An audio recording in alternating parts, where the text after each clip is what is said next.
하나님의 말씀 보겠습니다. 하나님의 말씀은 요한복음 16장 13절입니다. 함께 합독하도록 하겠습니다. 시작. 그러하나 진리의 성령이 오시면 그가 너희를 모든 진리 가운데로 인도하시리니 그가 자의로 말하지 않고 오직 듣는 것을 말하시며 장래 일을 너희에게 알리시리라. 아멘. 함께 읽은 본문 말씀을 중심으로 해서 진리의 성령이라 하는 제목을 가지고 함께 은혜를 나누고자 합니다. 우리가 믿는 하나님을 바로 아는 것은 우리 신앙의 길에 정말 중요한 그러한 길임을 우리가 바로 알아야 됩니다. 그러므로 우리가 믿는 믿음의 대상인 하나님이 누구시냐라고 할 때 그 하나님을 가리켜서 우리는 성부 하나님, 성자 하나님, 성령 하나님이다 이렇게 말씀하고 있고 또 그렇게 성경은 가르치고 있습니다. 오늘 이 본문 말씀에 등장하는 진리의 성령이 우리에게 오시면 우리를 모든 진리 가운데로 인도한다라고 했습니다. 우리가 믿는 하나님이신 이 진리의 성령, 이 성령은 우리에게 어떤 하나님으로 우리에게 나타내주고 있고 우리에게 가르쳐주고 있느냐라고 하는 것을 바로 알고 우리의 바른 신앙의 길을 바르게 걸어갈 수 있기를 주의 이름으로 축복해 드립니다. 요한복음 15장 26절입니다. 시작. 내가 아버지께로서 너에게 보낼 보혜사 곧 아버지께로서 나오시는 진리의 성령이 오실 때에 그가 나를 증거하실 것이요. 아멘. 그렇습니다. 진리의 성령이 누구냐라고 할 때 주님께서는 이렇게 말씀해 주고 있습니다. 내가 아버지께로부터 보내실 보혜사 성령이시다 이렇게 말하고 있죠. 진리의 성령을 가리켜서 보혜사 성령이다 이렇게 말씀하고 있고 아버지께로부터 보냄을 받은 그러한 보혜사다 이렇게 말하고 있죠.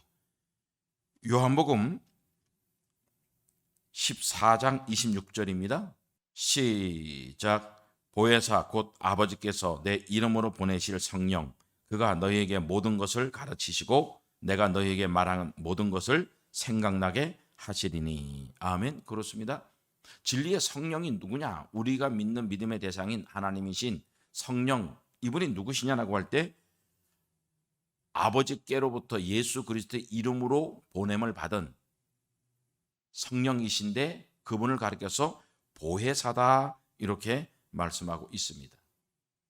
보혜사, 이 보혜사란 뜻은 어떤 뜻인가라고 하면 구원받은 성도들을 도와주기 위해서 보냄을 받은, 그래서 보혜사다라고 하는 것은 도와주는 분이다라고 하는 거예요. 그런데 예수 그리스도의 이름으로 아버지께서 보내시는 진리의 성령, 그분이 보혜사다라고 하는 거예요. 그런데 이 보혜사는 예수 그리스도를 가리켜서도 보혜사다 이렇게 말씀하고 있습니다. 요한복음 14장 16절입니다. 시작. 내가 아버지께 구하겠으니 그가 또 다른 보혜사를 너희에게 주사 영원토록 너희와 함께 있게 하시리니. 아멘. 그렇습니다. 주님께서는 자신을 가리켜서 뭐라 그랬습니까? 내가 아버지께 구하겠으니 그가 또 다른 보혜사를 너희에게 보내주겠다는 거예요. 그렇다면 예수님도 구원받은 제자들을 도와주는 역할을 하셨던 보혜사였다 이렇게 말씀하고 있다는 거예요. 그러므로 보혜사는 누구시냐라고 할 때 보혜사는 바로 구원받은 백성들을 도와주는 분이다. 어떻게 도와주느냐라고 하는 거예요. 성령을 가리켜서 오늘 본문 말씀에 보면 진리의 성령이 너에게 오시면 그 성령께서 너희를 모든 진리 가운데로 인도한다라고 했어요. 그렇다면 우리를 진리로 인도하시기 위해서 이 땅에 예수 그리스도의 이름으로 아버지께서 보내주신, 즉 아버지와 아들의 이름으로 보냄을 받으셨다 이렇게 말씀하고 있습니다. 진리가 무엇입니까? 요한복음 17장 17절입니다.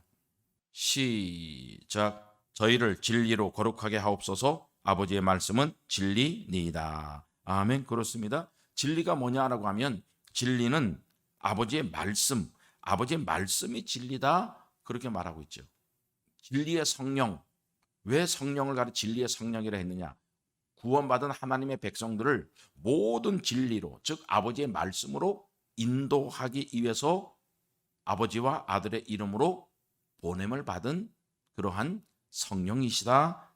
그렇게 가르쳐주고 있고 그렇게 또한 말씀하고 있어. 그렇다면 진리로 우리를 인도한다. 그럼 성령이 오시면 우리는 무조건 모든 진리의 말씀대로 인도를 받기 때문에 진리의 말씀을 자동적으로 믿고 순종하며 살아가는 사람이 되느냐? 그런 뜻이 아니다라고 하는 거예요. 보혜사 성령을 가리켜서 진리의 성령이다. 그리고 모든 진리 가운데 우리를 인도하기 위해서 보혜사로 이 땅에 오셨다라고 하는데 그 진리 가운데로 우리를 인도하자. 어떻게 인도하느냐라고 하면 요한복음 16장 7절 8절입니다. 시작. 그러하나 내가 너희에게 실상을 말하노니 내가 떠나가는 것이 너희에게 유익이라. 내가 떠나가지 아니하면 보혜사가 너희에게로 오시지 아니할 것이요 가면 내가 그를 너희에게로 보내리니 그가 와서 죄에 대하여 의에 대하여 심판에 대하여 세상을 책망하시리라. 아멘. 그렇습니다. 성령 하나님, 즉 진리의 성령이 우리에게 오시면 그분은 우리를 진리 가운데로 인도하기 위해서, 즉 우리를 진리의 말씀을 따라 살아갈 수 있도록, 즉 진리는 하나님의 말씀이다라고 했으니까 아버지의 말씀을 따라 살아갈 수 있도록 우리를 도와주기 위해서 오신 분이다라고 하는 거예요. 그래서 보혜사다라고 하는데 어떻게 도와주느냐, 어떻게 진리 가운데로 이를 인도하느냐 하면 진리는 하나님의 말씀이라 했는데 그 성령 하나님이 오시면 우리가 하나님의 말씀을 듣고 하나님의 말씀을 받을 때에 하나님의 말씀은 하지 말라 하는 그런 말씀이 있고 하라 하는 말씀이 있습니다. 그러면 하지 말라 하는 말씀을 그 거역하는 삶을 살아가는 것을 죄다 그렇게 말하고 있어요. 또 하나님의 말씀에 순종하며 살아가는 그런 삶을 가리켜서 의로운 삶을 사는 사람이다, 의인의 삶을 사는 사람이다 그렇게 말하고 있다는 거예요. 그것을 가르쳐 준다는 거예요. 그래서 하나님 말씀을 우리가 받으면 성령 하나님께서 보혜사로 우리에게 오셔서 진리의 말씀 가운데 인도한다는 것은 그 하나님의 말씀을 들었을 때 우리가 말씀에 순종하지 못하겠다면 너 지금 죄 짓고 있으니까 그 죄에서 돌이키는 삶을 살아야 된다. 그렇게 우리 마음을 깨우쳐주고 우리 마음밭에 심겨진 그 말씀을 따라 살아갈 수 있도록 도와주는 그런 분이다라고. 또한 우리가 하나님의 말씀을 따라 순종하며 살아가면 그게 바른 의로운 삶을 사니까 잘하고 있으니까 계속해서 그런 삶을 살아야 된다라고 하는 거예요. 그런데 왜 그렇게 살아야 되느냐? 왜 우리가 하나님 말씀에 하지 말라는 거 행하지 않고 하라 하는 말씀에 예하고 순종하면 그렇게 살아가야 되느냐? 그 이유는 무엇이냐면 반드시 하나님은 죽은 다음에 우리를 말씀대로 순종하며 살았느냐 살지 않았냐 가지고 심판하기 때문이다. 그래서 진리의 성령이 오시면 죄에 대하여 의에 대하여 심판에 대하여 우리에게 가르쳐 주시는, 즉 진리의 성령으로서, 그래서 그분이 우리를 도와주기 위해서 오신 그러한 성령 하나님이시다라고 하는 거예요. 그리고 이분이 누구시냐라고 할 때 이분은 그러면 예수 그리스도와 아버지의 이름으로 보냄을 받았기 때문에 이분은 좀 낮은 분이 아니시냐 그렇게 말하는데 이 성령 하나님도 동일하게 하나님과 동등된 권위를 갖고 있는 하나님이시다라고 하는 것을 성경은 우리에게 말씀해 주고 있습니다. 요한 1서 5장 6절부터 8절입니다. 시작. 이는 물과 피로 임하신 자니 곧 예수 그리스도시라. 물로만 아니요 물과 피로 임하셨고 증거하는 이는 성령이시니 성령은 진리니라. 증거하는 이가 셋이니 성령과 물과 피라. 또한 이 셋이 합하여 하나이니라. 아멘. 그렇습니다. 진리의 성령, 그분은 구원받은 백성들을 도와주기 위해서 진리로 인도하기 위해서 오시는 진리의 성령이다라고 했는데 이분이 누구라고요? 이분은 하나님과 동등한 분이시다라고 하는 거예요. 그래서 물과 피로 임하셨고 또한 그 모든 것을 증거하는 이는 성령이시다. 그런데 이 세 분이 합하여 뭐라 그랬습니까? 하나다. 즉 성부 하나님, 성자 하나님, 성령 하나님은 한 하나님이시다라고 하는 거예요. 그러면 하나님이 세 분이시냐? 아니다라고 하는 거예요. 하나님께서는 이 삼위일체 하나님에 대해서 우리가 숫자적으로 세 분도 아니고 또 한 분도 아니고 성부 하나님, 성자 하나님, 성령 하나님 삼위일체로 계시는 그런 하나님이다. 더 이상 우리에게 이 하나님에 대해서 우리에게 가르쳐주지 않았고 계시해주지 않았기 때문에 더 이상 우리는 알 수 없다는 거예요. 그렇지만 하나님은 성부 하나님이고 성자 하나님이고 성령 하나님이다. 그래서 진리의 성령, 이분이 누구시냐? 이분도 하나님이시고 또한 하나님의 본체시고 모든 만물을 창조하실 때 함께 창조하신 창조주 하나님이다라고 하는 것을 우리에게 말씀해주고 있고 그렇게 성경은 가르쳐주고 있다는 거예요. 그래서 삼위일체는 숫자적인 의미로 인간적인 그런 머리와 연구함으로 이분을 증명해낼 수는 없다라고 하는 거예요.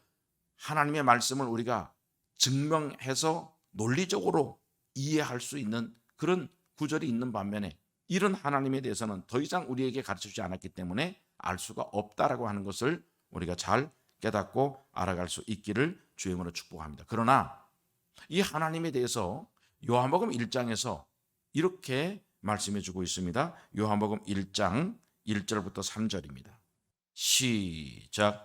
태초에 말씀이 계시니라. 이 말씀이 하나님과 함께 계셨으니 이 말씀은 곧 하나님이시니라. 그가 태초에 하나님과 함께 계셨고 만물이 그로 말미암아 지은 바 되었으니 지은 것이 하나도 그가 없이는 된 것이 없느니라. 아멘. 그렇습니다. 여기도 뭐라고 말하고 있어요? 태초에 말씀이 계시니라. 이 말씀이 하나님과 함께 계시니 이 말씀이 곧 하나님이래요. 태초에 말씀도 계셨고 하나님도 계셨는데 하나님도 하나님이시고 말씀도 하나님이라는 거예요. 그럼 이 말씀과 하나님이 누구시냐라고 하면 만물을 창조하신 창조주 하나님이시다 그렇게 말씀하고 있어요. 그러면 이 모든 만물을 만드신 창조주 하나님이 하나님이시고 또한 말씀도 하나님이시다라고 그렇게 말씀하고 있는데 이 만물이 어떻게 지은 바가 되었습니까? 창세기 1장 1절부터 5절입니다. 시작. 태초에 하나님이 천지를 창조하시니라. 땅이 혼돈하고 공허하며 흑암이 깊음 위에 있고 하나님의 신은 수면에 운행하시니라. 하나님이 가라사대 빛이 있으라 하심에 빛이 있었고 그 빛이 하나님의 보시기에 좋았더라. 하나님이 빛과 어두움을 나누사 빛을 낮이라 칭하시고 어두움을 밤이라 칭하시니라. 저녁이 되며 아침이 되니 이는 첫째 날이니라. 아멘. 그렇습니다. 하나님께서 이 모든 만물을 어떻게 창조하셨냐 하면 빛이 있으라 하나님께서 말씀하시니까 그 말씀하신 그대로 그 빛이 있게 되었다라고 하는 거예요. 이 땅의 모든 나무, 강, 하늘, 바다 이 모든 것이 어떻게 만들어졌느냐, 어떻게 생겨나느냐, 우연히 생겨난 것이 아니고 하나님께서 빛이 있으라, 산이 있으라, 바다가 생겨라 이렇게 말씀하니까 그 말씀하신 그대로 모든 것이 지어졌고 또한 생겨나게 되었다라고 하는 거예요. 히브리서 3장 4절입니다. 시작. 집마다 지은 이가 있으니 만물을 지으신 이는 하나님이시라. 아멘. 그렇습니다. 집마다 지은 사람이 있듯이 이 모든 만물은 우연히 어쩌다가 생겨난 것이 아닙니다. 하나님께서 빛이 있으라라고 말씀하시니까 그 빛이 있었고 그 빛이 하나님 보시기에 좋았다 이렇게 말씀하고 있죠. 그래서 집마다 지은 이가 있는데 만물을 만드신 분이 누구시냐? 하나님이라는 거예요. 어떻게 만드셨다고요? 말씀하시니까 그 말씀하신 그대로 만물이 만들어졌다 이렇게 말하겠죠. 히브리서 4장입니다. 13절입니다. 시작. 지으신 것이 하나라도 그 앞에 나타나지 않음이 없고 오직 만물이 우리를 상관하시는 자의 눈앞에 벌거벗은 것 같이 드러나느니라. 아멘. 그렇습니다. 하나님께서 빛이 있으라라고 하니까 빛이 하나님 말씀하신 대로 그대로 말씀 앞에 드러났다라고 합니다. 이 모든 만물을 통해서 우리는 하나님을 우리가 알 수 있어야 되고 그래서 이 모든 만물을 통해서 우리가 하나님께서 모든 만물을 지으셨고 하나님이 어떤 분이시냐라고 하는 것을 만물을 통해서 우리가 알 수 있다. 그것을 가르쳐서 일반 은총으로 하나님을 알 수 있게 하셨다라고 하는 거예요. 그런데 이 말씀하시니까 말씀 앞에 모든 만물이 그대로 드러났는데 유일하게 하나님을 거역하고 하나님을 대적하는 그 피조물인데 그게 누구냐? 바로 사람이다라고 하는 거예요. 이 사람이 하나님을 대적하지 절대로 모든 만물은 그 하나님의 위엄 앞에 아무 말 없이 그대로 벌거벗은까지 그대로 그 앞에 드러나게 되었다라고 그렇게 말씀합니다. 그렇다면 하나님께서는 모든 만물을 말씀으로 만드셨고 그리고 마지막 날에 사람을 또한 하나님께서 만드셨습니다.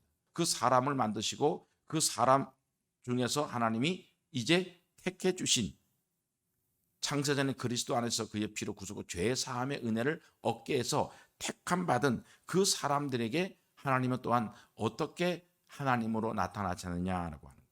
출애굽기 3장 13절부터 15절입니다. 시작. 모세가 하나님께 고하되 내가 이스라엘 자손에게 가서 이르기를 너희 조상의 하나님이 나를 너희에게 보내셨다 하면 그들이 내게 묻기를 그의 이름이 무엇이냐 하리니 내가 무엇이라고 그들에게 말하리이까? 하나님이 모세에게 이르시되 나는 스스로 있는 자니라. 또 이르시되 너는 이스라엘 자손에게 이같이 이르기를 스스로 있는 자가 나를 너희에게 보내셨다 하라.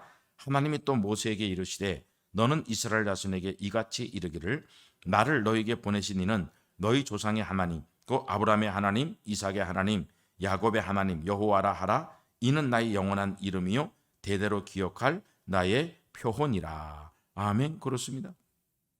하나님께서 모세를 이스라엘 백성들 택함 받은 백성들에게 보내면서 하나님은 이 모세를 통해서 택함 받은 백성 이스라엘 백성에 보내는 이 백성들이 누구냐 하면 아브라함이 그 백성이 태어나기 700년 전에 하나님이 아브라함과 언약을 맺었던 그 택함 받은 백성이라는 거예요.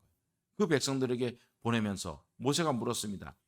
하나님, 내가 이 백성들에게 가서 하나님을 어떻게 소개를 하고 어떻게 이들에게 내가 하나님이 우리를 애굽에서 구원해 주어서 광야로 인도해서 하나님을 섬기며 살게 하기 위해서 우리를 구원한다라고 하는데 그러면 가서 하나님을 어떻게 소개할 수 있습니까? 어떻게 대답하면 좋겠습니까? 할 때 하나님께서는 나는 여호와다. 즉 택한 자와 맺은 이 언약의 말씀, 이 말씀이 곧 하나님이다라고 하는 것을 그들에게 알려주라라고 하는 거예요. 출애굽기 19장입니다. 9절부터 11절입니다. 시작. 여호와께서 모세에게 이르시되 내가 빽빽한 구름 가운데서 내게 임함은 내가 너와 말하는 것을 백성으로 듣게 하며 또한 너를 영영히 믿게 하려 함이니라. 모세가 백성의 말로 여호와께 고하였으므로 여호와께서 모세에게 이르시되 너는 백성에게로 가서 오늘과 내일 그들을 성결케 하며 그들로 옷을 빨고 예비하여 제3일을 기다리게 하라. 이는 제3일에 나 여호와가 온 백성의 목전에 시내산에 강림할 것임이니. 아멘. 그렇습니다. 하나님께서 이 택함 받은 백성들을 애굽에서 구원하고 그리고 광야로 인도해서 그들이 물이 없는 곳에서 그들에게 물을 마시게 하고 양식을 주게 하고 생수를 공급해서 주의 말씀을 따라 광야 생활하는 삶이 정말 참된 기쁨이고 행복이고 만족이라는 것을 그들에게 가르쳐 주시고 그리고 나서 하나님께서는 하나님이 이 말씀을 우리에게 주셨고 이 말씀이 누구냐? 바로 하나님이다라고 하는 것을 이들에게 가르쳐 주고 있다라고 합니다. 그러면서 하나님께서 이 백성들에게 말씀을 주실 때 이 말씀하시는 이 말씀이 누구냐? 하나님이라는 것을 내가 이들에게 직접 보여줄 테니까 이 백성들을 잘 준비해서 하나님을 만나고 또 하나님께서 말씀하시는 이 말씀이 곧 하나님이라는 것을 이들에게 가르쳐 주고 있는 그런 장면이 바로 출애굽기 19장의 내용입니다. 그리고 출애굽 1세대 한 세대 가고 다음 출애굽 2세대를 모압 평지에 모아놓고 모세가 고별 설교를 하면서 이 사건을 이렇게 그 출애굽 남은 1세대 백성과 출애굽 2세대 백성들에게 이렇게 가르치고 있는 내용이 바로 신명기 4장에 기록되어 있습니다. 신명기 4장 32절부터 35절입니다. 시작. 내가 있기 전 하나님이 사람을 세상에 창조하신 날부터 지금까지 지나간 날을 상고하여 보라. 하늘 이 끝에서 저 끝까지 이런 큰 일이 있었느냐? 이런 일을 들은 적이 있었느냐? 어떤 국민이 불 가운데서 말씀하시는 하나님의 음성을 너처럼 듣고 생존하였었느냐? 어떤 신이 와서 시험과 이적과 기사와 전쟁과 강한 손과 편팔과 크게 두려운 일로 한 민족을 다른 민족에게서 인도하여 낸 일이 있느냐? 이는 다 너희 하나님 여호와께서 애굽에서 너희를 위하여 너희 목전에서 행하신 일이라.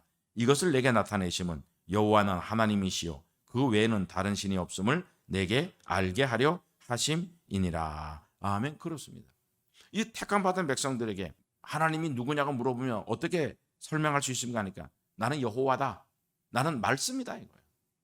이 말씀이 하나님이라는 거예요. 그럼 이 말씀이 어떤 말씀이냐? 택한 자 맺은 언약의 말씀이라는 거예요. 이 말씀을 하나님께서는 출애굽 1세대 백성들을 불꽃 가운데서 불러가지고 하나님이 직접 음성으로서 하나님이 말씀하시는 그 말씀, 그래서 불꽃 가운데 내가 이 말씀을 이 백성들에게 주었는데 이 말씀이 누구냐? 바로 여호와 하나님이니까 절대로 이 말씀에 다른 어떤 신도 섬기지 말고 이 말씀을 잘 믿고 따라가는 그런 순종의 사람으로 이들을 인도하라라고 그렇게 가르치고 있는 내용이라. 하나님의 백성들은 이 하나님의 말씀을 대할 때 어떤 자세로 대해야 되느냐? 이 말씀이 하나님이니까 하나님 외에는 다른 신을 섬기지 말라라고 하면 절대로 그 말씀에 예하고 순종하고 아니오가 없는 그런 삶을 살아가겠죠. 그러면 이 말씀이 도대체 우리에게 주신 그런 말씀이 어떤 말씀이냐라고 할 때 신명기 4장 8절입니다. 시작. 오늘 내가 너희에게 선포하는 이 율법과 같이 그 규례와 법도가 공의로운 큰 나라가 어디 있느냐. 아멘. 그렇습니다. 불꽃 가운데 하나님이 우리에게 주신 택한 자에게 주신 말씀이 무엇이냐라고 할 때 바로 율법이라는 거예요. 율법을 가르쳐서 하나님의 말씀이고 이 율법이 곧 하나님이다라고 하는 거예요. 또 율법을 조금 더 나눠서 할 때 규례의 법이다 그리고 법도다 이렇게 말하고 있어요.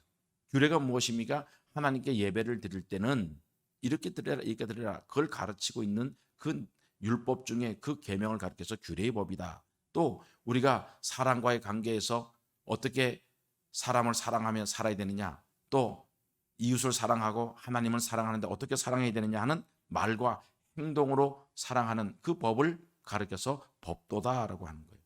율법을 가르쳐서 규례의 법이다. 그리고 우리가 행동하고 말하고 하는 모든 법을 법도로 하나님이 우리에게 말씀해 주고 있다라고 하는 거예요. 10절입니다.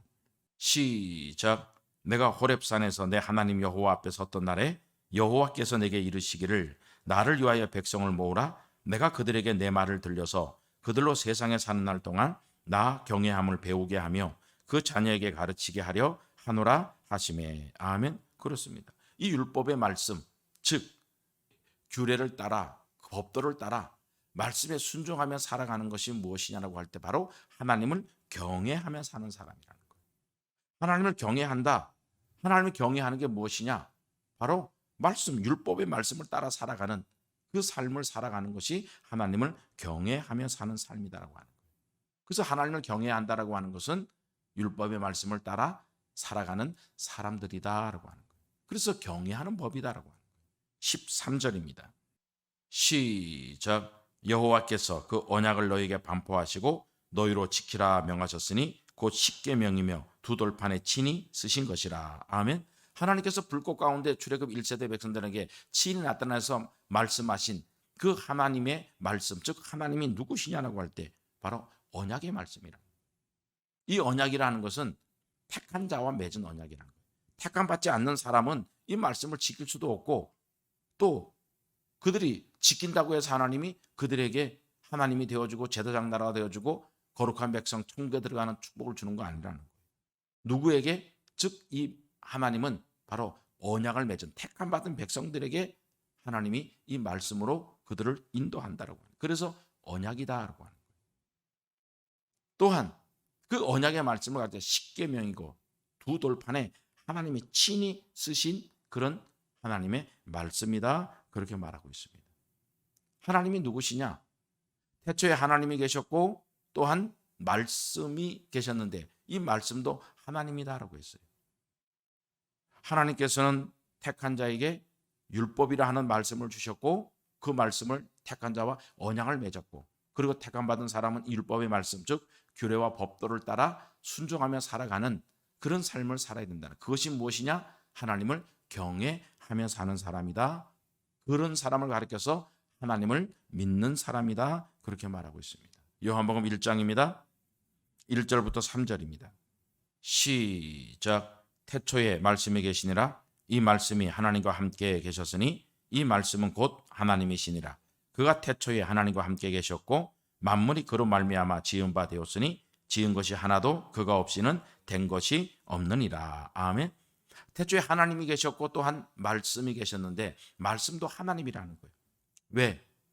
하나님께서 바로 이 말씀하심을 통해서 모든 만물이 창조되었고 또한 택한 자에게 하나님은 말씀을 주시면서 이 말씀이 곧 하나님의 이름이고 영원한 기억과 너희 하나님의 영원한 표호다라고 우리에게 말씀해 주고 있다는 거예요. 그래서 요한복음 1장에서 하나님이 계셨고 또한 말씀도 계셨는데 이 말씀이 곧 하나님이고 이 말씀이 말씀과 하나님께서 모든 만물을 지으셨다라고 합니다. 그런데 예수 그리스도가 누구시냐라고 할 때 그분은 이 말씀이 육신을 입고 이 땅에 오신 분이다. 이렇게 말하고 있습니다. 요한복음 1장 14절입니다. 시작. 말씀이 육신이 되어 우리 가운데 거하심에 우리가 그 영광을 보니 아버지의 독생자의 영광이요 은혜와 진리가 충만하더라. 아멘. 그렇습니다. 하나님이 누구시냐라고 할 때 하나님은 성부 하나님, 성자 하나님, 성령 하나님이다. 이렇게 삼위일체 하나님이다라고 말씀하고 있는데 그러면 성자 하나님이신 예수님이 누구시냐 할 때 그분이 말씀이 육신을 입고 이 땅에 오신 분이라는 거예요. 그분을 가리켜서 성자 하나님이다는 그런 말씀이 육신을 입고 왔다는 그런 의미가 어떤 의미냐? 어떻게 말씀이 육신을 입고 오셨느냐라고 할 때 그 후반부에 보면 은혜와 진리가 충만했다라고 하는 거예요. 그럼 말씀이 육신을 입고 오신 그 예수 그리스도 그분이 바로 은혜와 진리가 충만하신 분이라는 거예요. 은혜와 진리가 충만하다는 그 의미가 무엇이냐 하면 에베소서 2장 8절입니다. 8절 9절을 읽습니다. 시작. 너희가 그 은혜를 인하여 믿음으로 말미암아 구원을 얻었나니 이것이 너희에게서 난 것이 아니요 하나님의 선물이라 행위에서 난 것이 아니니 이는 누구든지 자랑치 못하게 함이니라. 아멘. 그렇습니다. 너희가 그 은혜를 인하여 믿음으로 구원을 여기서 말하는 이 구원은 바로 죄 사함의 구원이라는 거예요.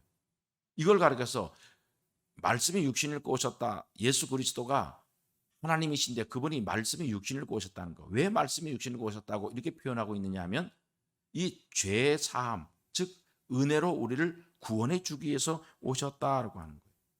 이 말씀을 마태복음 1장 21절입니다.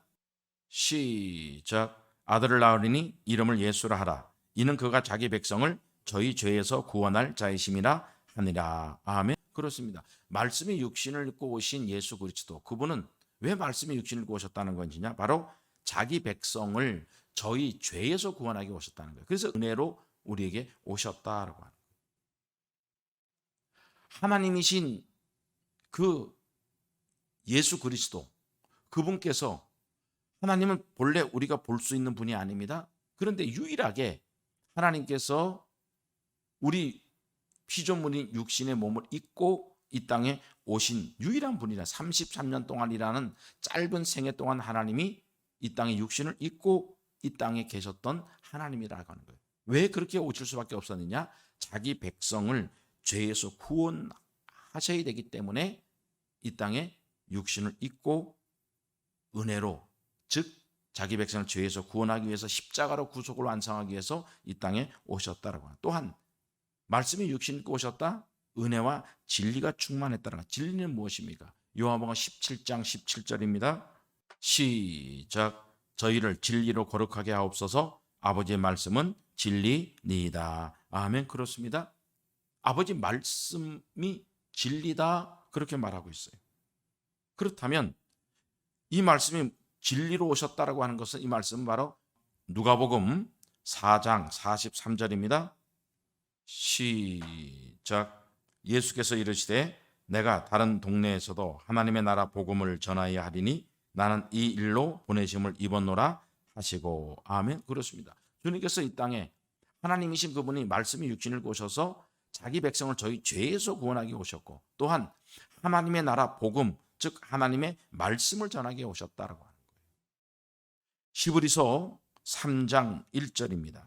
시작. 그러므로 함께 하늘의 부르심을 입은 거룩한 형제들아, 우리의 믿는 도리의 사도시며 대제사장이신 예수를 깊이 생각하라. 아멘. 그렇습니다.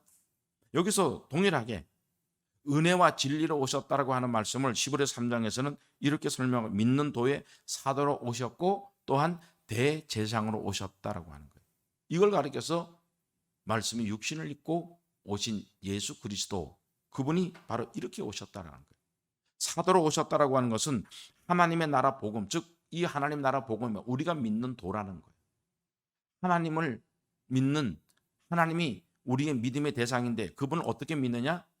바로 말씀, 즉 택한 자에게 주신 율법의 말씀을 순종하며 사는 것이 바로 우리의 믿는 도라는 거예요.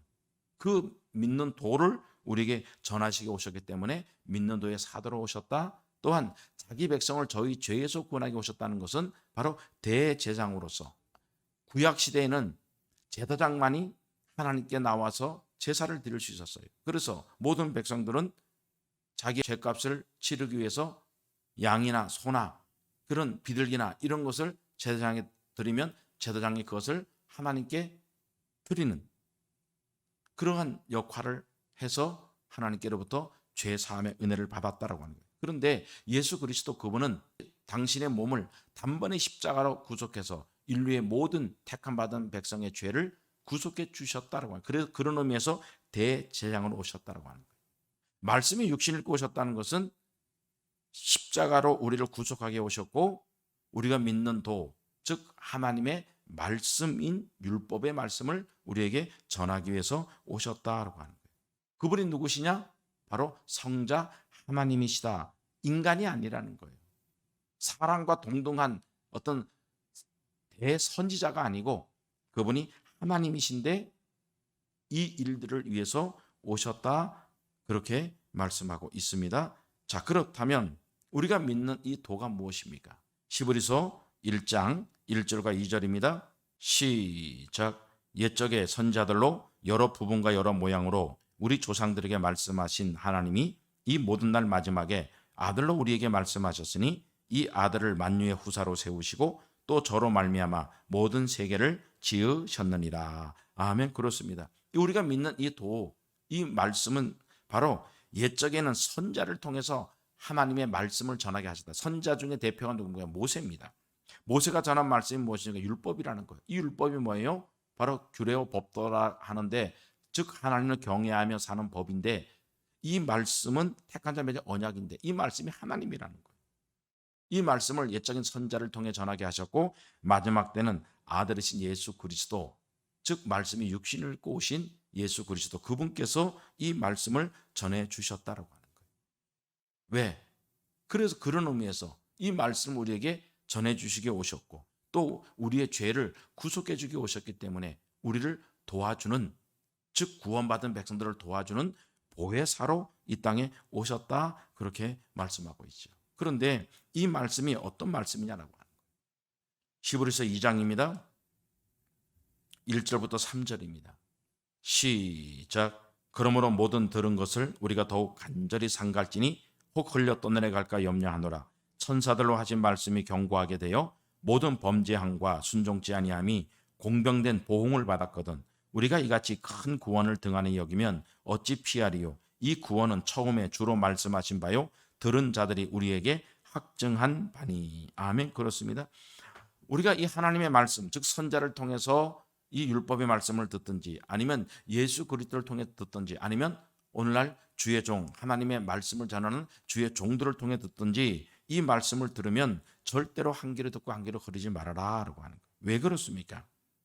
이 하나님의 말씀을 들었던 사람들 중에서 하나님 하지 말라 하는 것을 행하는 범죄하는 삶을 살고 또한 순종하며 살아야 된다라고 하는데 순종하며 살지 않는 사람들은 어떻게 됐다고 했습니까? 공병된 보응을 받았다라고 하는 거예요. 이 말이 무슨 말입니까? 히브리서 3장입니다.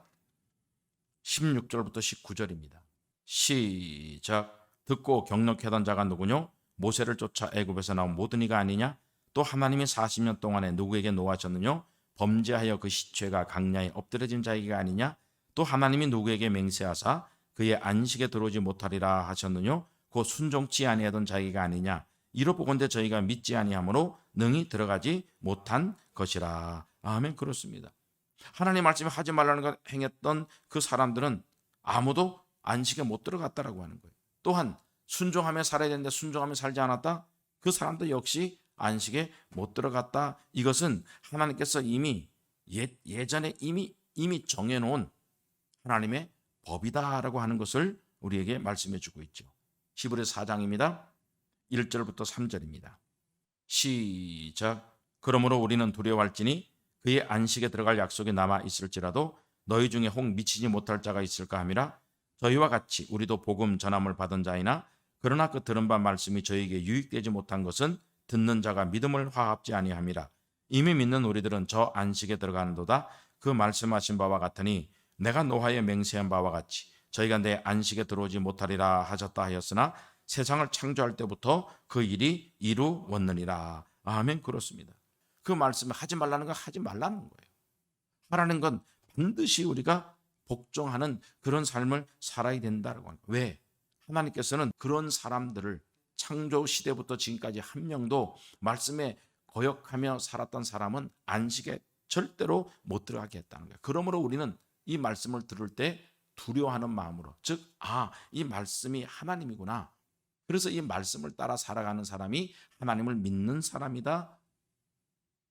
예수 그리스도 그분은 바로 이 말씀이 육신을 입고 오셔서 우리에게 이 말씀이 하나님이라는 걸 우리에게 전해주시고 이 말씀을 따라 살아야 영원한 안식, 즉 천국에 들어간다. 그렇게 우리에게 가르치신 그러한 분이시다라고 하는 거예요. 요한복음 16장입니다. 13절입니다. 시작. 그러하나 진리의 성령이 오시면 그가 너희를 모든 진리 가운데로 인도하시리니 그가 자의로 말하지 않고 오직 듣는 것을 말하시며 장래 일을 너희에게 알리시리라. 아멘. 그렇습니다. 그러하나 이제 진리의 성령이 너에게 오시면 그 성령 하나님은 누구시냐라고 할 때 진리의 성령으로 오신다는 거예요. 그분은 무엇하러 이 땅에 오셨느냐? 예수 그리스도는 말씀의 육신을 입고 이 땅에 오셔서 피로 우리를 구속하셨고 그리고 하나님의 나라 복음을 전해서 이 말씀을 받고 순종하는 사람은 영원한 안식에 들어간다. 그리고 순종하지 않는 사람은 절대로 안식에 못 들어갔다. 그걸 가르치기 위해서 이 땅에 말씀이 육신을 입고 오셨다고 하네요. 그런데 그분이 가시고 나서 이제 진리의 성령, 아버지와 아들의 이름으로 오신 이분이 누구시냐 할 때 바로 이분은 구원받은 그 백성들을 모든 진리 가운데로, 즉 말씀에 순종하며 살아갈 수 있도록 우리를 인도하기 위해서 오신 분이시다라고 하는 거예요. 성령 하나님이 누구시냐?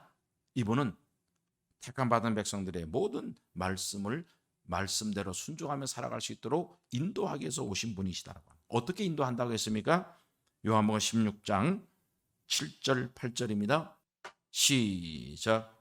그러하나 내가 너희에게 실상을 말하노니 내가 떠나가는 것이 너희에게 유익이라. 내가 떠나가지 아니하면 보혜사가 너희에게로 오시지 아니할 것이요 가면 내가 그를 너희에게 보내리니 그가 와서 죄에 대하여 의에 대하여 심판에 대하여 세상을 책망하시리니. 아멘. 그렇습니다.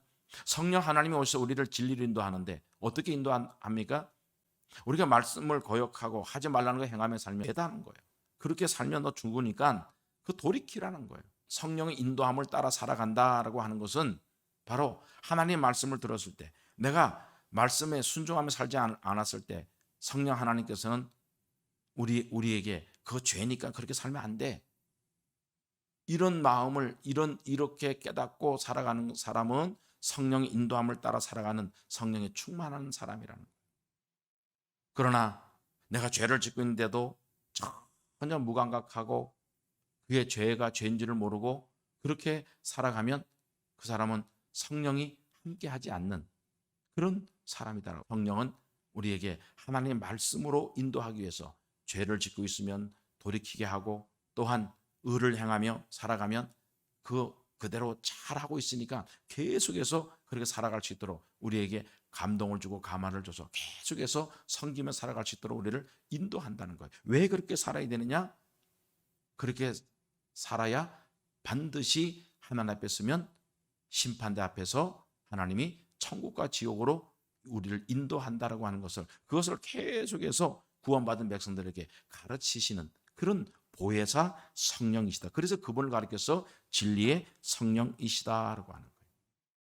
이 성령 하나님을 우리가 늘 우리 마음판에 잘 모시고 성령의 충만함으로 날마다 하나님의 말씀이 죄에 대해서, 의에 대해서, 심판에 대해서 날마다 깨닫고 그렇게 순종하며 살아갈 수 있는 그런 축복자가 될 수 있기를 주의 이름으로 축복해 드립니다. 아멘.